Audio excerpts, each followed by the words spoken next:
Guys, ഈ കാണുന്നതാണ് strawberry.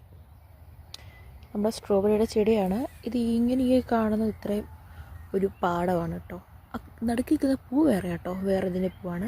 ഇവിടെ നിന്ന് അങ്ങോട്ടേക്ക് മൊത്തം ഒരു രാത്രിയായി. ആ കാണുന്നവരെ സ്ട്രോബെറി ഫീൽഡാണ്. ഇതെല്ലാം ഒരു സ്ട്രോബെറി ഫീൽഡാണ്.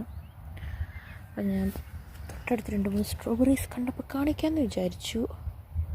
ഇതാണ് സ്ട്രോബെറീസ്.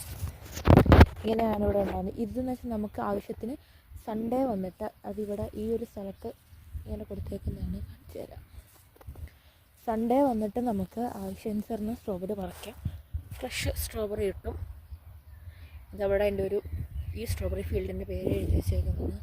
നമുക്ക് സൺഡേ വന്നിട്ട് സ്ട്രോബെറി പറിച്ച് ആവശ്യത്തിനെടുക്കാം, പറിക്കാം. അവർ നമുക്ക് ഒന്നെങ്കിൽ പറിച്ചെടുക്കാം, അല്ലെങ്കിൽ അവർ പറിച്ച് വെച്ചിട്ടുണ്ടാകും. അത്